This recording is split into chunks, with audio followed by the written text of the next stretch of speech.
7월 17일 제헌절 법률방송 로투데이 시작하겠습니다. 첫 소식입니다.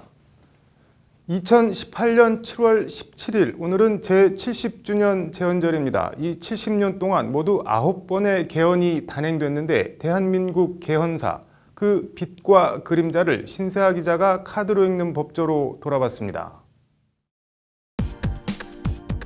1948년 7월 17일 제헌절, 대한민국은 민주공화국이다. 공화국 대한민국이 시작된 날입니다. 6.25 전쟁통이던 1952년 7월 7일 피난수도 부산에서 비상계엄이 선포된 살벌한 분위기에서 제1차 개헌이 단행됩니다. 1950년 총선에서 패한 자유당이 이승만 대통령의 재선을 위해 의회 간선제에서 대통령 직선제로 개헌한 이른바 발췌개헌. 국회의원들의 기립표결 투표라는 이승만을 위한 개헌이었습니다. 1954년 11월 29일 소수점 5가 되지 않는 수는 버린다는 그 유명한 제2차 사사오입 개헌이 단행됩니다. 초대 대통령에 대한 중임 제한 폐지 개헌, 이승만의 집권 연장을 위한 원포인트 개헌이었습니다. 1962년 12월 26일 제5차 개헌은 국가재건 최고회의 개헌이라 불립니다. 5.16 쿠데타 세력에 의한 4.19 혁명 개헌 이전으로 다시 돌아가는 개헌. 자신의 전역식에서 다시는 이 땅에 본인과 같은 불운한 군인이 없도록 합시다는 말을 남기고 전역한 박정희는 그해 12월 개정 헌법에 따라 대통령에 당선됩니다. 1969년 10월 21일 헌정사상 6번째 개헌은 이승만이 자신을 위해 그랬듯 박정희 대통령 3선 연임을 허용하는 박정희를 위한 원포인트 개헌이었습니다. 1972년 12월 27일 제7차 유신개헌. 박정희 정권은 한국식 민주주의를 구현한다며 보편적 민주주의를 말살하는 유신개헌을 단행합니다. 박정희 장기 집권을 위한 맞춤개헌 목표는 선명합니다. 1980년 10월 27일 제8차 개헌은 국보위 개헌이라고 불립니다. 12.12 쿠데타로 정권을 장악한 전두환의 신군부에 의한 개헌, 체육관 선거를 통한 전두환 대통령 추대를 위한 개헌이었습니다. 짧았던 서울의 봄은 5.18 광주와 함께 꺾이고 대한민국은 그렇게 체육관 대통령의 탄생을 지켜봐야 했습니다. 재헌 이후 모두 9차례의 개헌, 그중에 6차례 개헌. 이승만, 박정희, 전두환, 당대의 권력들을 위한 개헌이었습니다. 개헌 흑역사, 그러나 우리 개헌사에 흑역사만 있는 것은 아니었습니다. 1960년 6월 15일 제3차 개헌, 4.19 혁명에 따른 국민 기본권 강화와 헌법재판소 신설 등을 담은 개헌. 1960년 11월 29일 제4차 개헌, 반민주 행위자 처벌 특별법 제정을 위한 소급입법 개헌. 그리고 1987년 6월 민주화 항쟁의 결과물인 1987년 10월 29일 제9차 개헌. 대한민국 국민들은 전두환 군사정권의 4.13 호원 조치를 넘어 대통령 직선제를 쟁취합니다. 87년 6월 항쟁 민주화 체제 헌법의 시대가 열린 겁니다. 그 6월 민주화 항쟁으로부터도 30년이 흘렀습니다. 지난 겨울과 올봄 사이 대한민국은 촛불혁명이라 불리는 빛나는 시민혁명을 이뤄냈습니다. 이제 그 촛불혁명의 대의와 시대정신을 새 헌법에 담아내야 할 때입니다. 개헌은 국민의 명령이다. 문희상 국회의장이 오늘 제헌절 70주년 기념사에서 한 말입니다. 국회가 국민의 명령을 따르는지 지켜봐야 할 일입니다. 법률방송 카드로 읽는 법조 신세아입니다. 안희정 전 충남지사 성폭행 혐의 재판에서 증인이나 참고인들의 진술이 가감없이 언론과 일반에 공개되면서 김지은 씨에 대한 이른바 2차 피해 논란이 뜨겁습니다. 정당한 방어권 행사일까요? 무분별한 발언에 따른 2차 피해일까요? 어떻게 봐야 하는지 장한지 기자의 심층 리포트 보시겠습니다. 안희정 전 충남지사 성폭행 혐의 재판에서 안 전 지사 측 증인들은 김지은 씨의 기존 진술을 뒤엎는 증언들을 쏟아냈습니다. 안 전 지사가 위계에 의한 성폭행을 했다는 스위스와 러시아 출장에서 김지은 씨가 크크크크크 문자를 보내왔다. 안 전 지사에게 연심을 품었던 마누라 비서의 모습, 부부 침실까지 몰래 들어오는 이상한 여자라는 등의 진술입니다.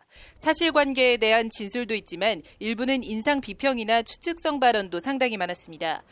일단 성폭행 직접 증거가 없는 상황에서 김지은 씨의 평소 모습이나 언행 등 안 전 지사와의 관계를 추정할 수 있는 진술들은 불가피하다는 의견이 있습니다. 업무상 위력에 의한 간음 여부를 판단을 하려면 가해자와 피해자의 관계, 평소 관계가 중요한 판단 요소인데요. 그 피해자와 가해자와 공통된 사람들에 대한 증언은 사실 중요한 판단 자료가 될 수 있기 때문에 문제는 공개 재판으로 진행되면서 법정 증언 내용들이 여과 없이 언론을 통해 그대로 다 공개된다는 점입니다. 관련해서 어제 재판에 김지은 씨 측 참고인으로 출석한 심리분석가는 김지은 씨의 현재 심리 상태에 대해 감내할 수 없는 스트레스로 심리적 얼어붙음 상태에 있다고 진술했습니다. 자신에 대한 평가 등과 관련한 법정 증언이 고스란히 노출되면서 김지은 씨는 현재 극심한 스트레스로 병원 입원 중인 것으로 전해졌습니다. 피해자의 행실을 문제 삼는 성폭행 피해자에 대한 전형적인 2차 가해라는 게 여성단체 등의 주장입니다. 기사도 기사지만 기사에 달린 댓글도 문제고 사건하고 상관없는 이제 감정적인 기반을 한 증언이나 아니 피해자의 사생활이나 개인정보 혹은 피해자의 행실 이런 되게 사건의 본질을 흐리게 하는 성범죄 신고율을 높이고 이런 2차 피해를 막기 위해 미국과 영국, 캐나다 등 영미법 체계 국가에선 이른바 성폭력 피해자 방패법을 두고 있습니다. 사건과 직접 관련이 없는 피해자의 과거 행적이나 평판 등에 대해서는 법정에서 질문하지 못하도록 법으로 아예 강제하고 있는 겁니다. 피해자의 과거의 성적 행실에 대해서 증거로 제출할 수 없게 만든 법인데요. 결국은 이 피해자의 사생활 그리고 특별하게는 재판의 쟁점이 되고 있는 성적인 사생활에 대해서 보호를 해주자는 것이죠. 다만 이 경우에도 안전지사 재판은 안전지사와의 관계에 대한 증언이라는 점에서 방패법의 대상이 될 수 있을지에 대해서도 논란의 여지가 있습니다. 결국 이번 사안은 재판 공개의 원칙이라는 사법 원칙과 유명 정치인의 성폭행 혐의 피해자 2차 피해 방지라는 특수한 케이스 사이 법원 운영에 묘가 필요하다는 데엔 이견이 없어 보입니다. 물리력이 수반되지 않은 업무상 위력에 의한 간음 혐의 재판의 시금석유될 안희정 전 충남지사 재판은 재판 단계에서 피해자 2차 피해 방지와 보호라는 묵직한 화두도 함께 던져주고 있습니다. 법률방송 장은지입니다. 국내 최대 유통그룹인 이마트에서 동물을 파는 이른바 펫샵까지 직접 운영하고 있다고 하는데요. 한 동물보호단체가 서울 성수동 이마트 본사 앞에서 이마트는 펫샵 운영을 중단하라는 기자회견을 열었다고 합니다. 어떻게 된 일인지 김정래 기자가 현장을 취재했습니다. 산뜻하게 단장한 푸들이 먹이통에 담긴 먹이를 먹느라 여념이 없습니다. 국내 최대 유통업체인 이마트에서 직영하는 이른바 펫샵입니다. 애견 호텔부터 강아지 분양과 판매 등이 한자리에서 이뤄지는 반려동물 원스톱 멀티샵입니다. 같은 시각 해당 이마트 앞에서 동물보호단체들의 기자회견이 열렸습니다. 기본도 못 지키는 멀티스트 펫샵 동물 판매 중단하라! 중단하라! 중단하라! 중단하라! 지난 3월 개정 시행된 동물보호법은 동물을 판매할 경우 소정의 계약서를 제공해야 할 의무가 있음을 매장 내에 게시하도록 하고 있습니다. 계약서엔 동물의 생산자나 수입업자의 업소명과 주소, 출생일자, 품종, 특징, 건강상태, 예방접종, 치료기록 등의 내용을 담도록 하고 있습니다. 그런데 이마트 펫샵 매장 26곳을 조사한 결과 단 한 곳도 계약서 제공 의무를 게시하지 않은 것으로 나타났다는 것이 동물보호연대의 주장입니다. 동물보호연대는 그러면서 요금표나 개체관리 카드 등도 제대로 비치하지 않은 업체가 많았다고 주장합니다. 몰리스 펫샵의 영업자 준수사항 이행 실태는 국내 최대 유통사인 이마트가 직영하는 브랜드가 맞는지 의심스러울 정도로 실망스러운 수준입니다. 이는 판매되는 동물이 어떤 곳에서 와서 어떻게 관리됐고 어떤 상태에 있는지 등을 소비자가 알 수 없도록 해 건강한 애견 산업을 육성하겠다는 개정 동물보호법 취지를 뒤흔드는 일이라는 게 동물보호연대의 주장입니다. 계속 이렇게 강아지 공장에서 나오는 강아지들을 판매하고 또 출처도 알 수 없는 그런 강아지를 판매하고 하는 행위를 더 이상 하지 않도록. 이마트 측은 법 개정 이후 유예기간 없이 일부 혼선이 있었다고 해명했습니다. 동물보호법이 3월 말에 개정됐잖아요. 근데 이제 그게 유예기간이 없이 바로 적용이 돼서 앞으로는 뭐 법에 따라서 맞춰서 개선을 계속 해야죠. 이런 가운데 70마리 넘는 개를 방치해 죽게 한 천안의 한 펫숍 주인이 어제 징역 8월에 집행유예 2년을 선고받는 등 일부 애견샵들의 행태가 계속 도마에 오르고 있습니다. 국내 최대 유통그룹이라는 이마트의 위상을 생각하면 처음부터 관련법을 제대로 지켜 다른 펫샵들의 모범을 보였으면 하는 아쉬움이 남습니다. 법률방송 김정래입니다. 네, 그동안은 이게 금지가 됐었던 모양인데 검찰에서 피의자가 조사를 받으면서 간단한 메모를 하는 게 앞으로는 가능해진다고 합니다. 남성한 변호사의 시사법률에서 이야기해 보겠습니다. 남 변호사님, 뭐가 어떻게 바뀐다는 건가요? 법무부는 신문 과정에서 피의자가 네. 수기 기록을 허용하는 것으로 검찰 사건 사무규칙 개정안을 개정하겠다는 것입니다. 네. 그래서 뭐 기억을 환기하기 위해서 신문 내용을 메모하는 것, 피의자가 이런 것을 이제 허락하겠다는 것입니다. 네. 뭐 모든 피의자가 변호사를 대동하고 조사받는 건 아닌데 그동안은 피의자가 뭐 이런 기록을 전혀 못했던 모양이네요. 네, 사실 피의자가 기록을 못한다는 것을 변호인들이 잘 몰랐습니다. 네. 근데 검찰은 특히 변호인이 조력을 하는 경우에도 변호인의 조력과 관련해서도 네. 뭐 예전에는 뒤에 앉도록 한다든가 나란히 앉지 못하도록 하고 뒤에 앉도록 한다든가 또는 뭐 메모하는 경우에도 많이 메모를 하거나 하면 뭐 제한한다든가 이렇게 하기도 했었습니다. 근데 네. 피의자의 경우에는 그래서 아예 원천적으로 메모를 못하도록 이렇게 했던 것입니다. 네. 그럼 뭐 앞으로 녹음이나 뭐 이렇게 기록 전부를 받아 적는 것도 가능해지는 건가요? 어떤가요? 네, 녹음은 당연히 여전히 안 되고요. 네. 기록 전부를 받아 적는 것도 당연히 안 됩니다. 궁금한 게 이걸 왜 못하게 하는 건가요? 자기가 조사받은 거 자기가 좀 기록해 가겠다는 건데. 네, 검찰은 이게 이제 수사에 방해가 된다고 얘기하고 뭐 네. 기록이 노출되거나 해서 뭐 기밀이 누출될 수 있다 이렇게 얘기하고 있습니다. 그런데 변호인으로서는 사실 잘 이해가 안 되는 것이고 그게 그래서 변호인이 조력을 할 때 메모를 좀 적극적으로 할 수 있게 해달라든가 또는 뭐 저희 같은 경우는 요새 다 전자기기 사용하는데 네. 뭐 외부로 전자기기로 직접 보내는 것은 그렇다 치더라도 뭐 노트북이나 랩탑을 이용한 메모나 수기로 하는 메모나 별로 다를 게 없어 보이는데 노트북을 이용한 메모는 왜 못하게 하는 것인지 이런 것에 대해서 저희는 항상 좀 의문이기는 합니다. 네.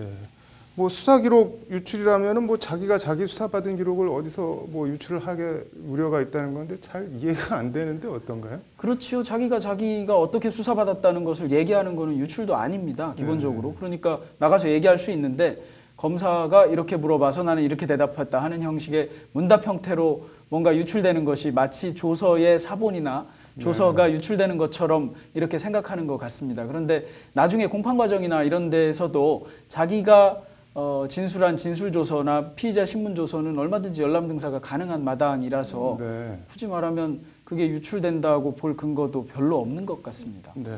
뭐 일단 뭐 메모는 할 수 있게 된다는 건데 검찰이나 경찰 조사받을 때 유의사항이나 반드시 명심해야 되는 게 있다면 뭐 어떤 게 있을까요? 예전에 저희가 그래서 항상 저희가 입회하지 않을 때 피의자에게 이렇게 조사를 받으러 가실 때 이렇게 얘기합니다. 최대한 많이 기억해서 나오셔서 나오시자마자 진술하셨던 내용의 요지를 최대한 빨리 정리하시고 혹시 꼭 얘기하고 싶었던 것이 있는데 수사관이나 검사가 또는 사법경찰관이 그건 사건과 관련 없으니 얘기하지 말라라고 해서 얘기를 못했다. 그런 사항이 있을 경우에는 꼭 기억하셨다가 추후에 의견서라도 제출하면 되니까 기억을 해야 된다. 이렇게 얘기하는데요. 그러니까 제일 중요한 것은 피의 사실의 요지가 뭔지를 파악하는 겁니다. 검사가 물어보는 것이 뭔지 그리고 물어보는 이유가 뭔지를 알아야 되는데요. 그러려면 피의 사실의 요지를 정확히 알아야 되고 피의 사실의 요지를 정확히 안 상태에서 답변을 하는 게 언제나 제일 중요합니다. 네. 뭐 아무튼 뭔가 상식적으로 이해가 안 되는 일은 좀 빨리 개선이 됐으면 좋겠네요. 오늘 잘 들었습니다. 네, 다음 소식입니다. 나이 어린 중학생 여제자를 수년 동안 성적 놀이개로 삼은 30대 중학교 교사에 대해 법원이 징역 9년을 선고했습니다. 오늘 앵커 브리핑은 좀 낯선 용어이긴 한데 그루밍 성범죄에 대해 얘기해 보겠습니다. 전북 익산의 한 중학교 교사 35살 A씨가 지난 2013년 12월부터 당시 13살 B양을 상대로 4년 동안 상습적으로 성범죄를 저질렀다고 합니다. 경찰 조사 결과 직접적인 성폭행만 13차례에 달하는 것으로 드러났습니다. 범행 장소도 B양의 집과 모텔, 승용차, 심지어 학교에서도 성폭행을 자행했고 더욱 경악스러운 건 결혼한 아내가 아이를 낳아 병원에 입원한 상황에서도 B양을 성폭행했던 것으로 조사됐습니다. 위계에 의한 간음 혐의로 재판에 넘겨진 A씨에 대해 1심 재판부는 징역 9년을 선고했습니다. 재판부는 어린 학생을 성적 놀이개로 삼은 피고인의 범행은 그 죄질이 대단히 불량하다고 A씨를 강하게 질타했습니다. 이른바 그루밍 성범죄라고 하는데 길들여진 성폭력을 지칭하는 용어입니다. 권위와 신뢰를 악용해 의존적인 피해자를 성적으로 착취하고 학대하는 아주 질이 나쁜 성범죄입니다.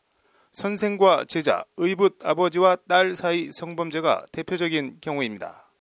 또 다른 사례는 몇 년 전 연예인을 시켜주겠다고 접근해 15살 여중생과 수차례 성관계를 갖고 임신, 출산까지 시켰지만 사랑하는 사이였다고 주장한 40대 연예기획사 대표 사건입니다. 대법원은 그러나 유죄라는 1, 2심 판결을 뒤집고 A양의 진술을 선뜻 믿기 어렵다며 무죄 확정 판결을 내린 바 있습니다.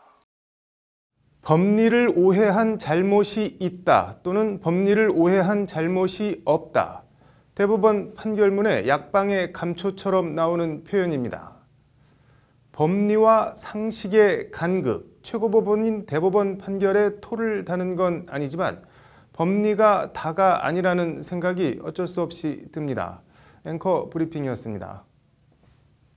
이어서 법조계 소식 전해드리겠습니다.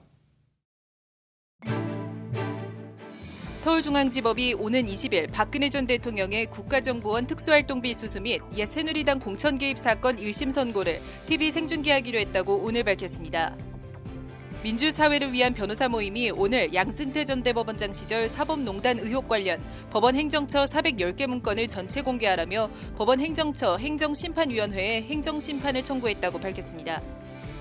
경찰청이 오늘 사건을 검찰에 송치하기 전 피의자나 피해자에게 마지막으로 자료 또는 의견을 제출할 기회를 주는 수사 단계별 인권 보장 강화 방안을 18일부터 2개월간 전국 경찰관에서 시범 운영한다고 밝혔습니다. 대한변호사협회가 다음 달 27일 오전 10시 서울 롯데호텔에서 제27회 법의 지배를 위한 변호사 대회 겸 제78회 변호사 연수회를 실시한다고 오늘 밝혔습니다. 7월 17일 법률방송 러투데이 마치겠습니다. 시청해주셔서 감사합니다.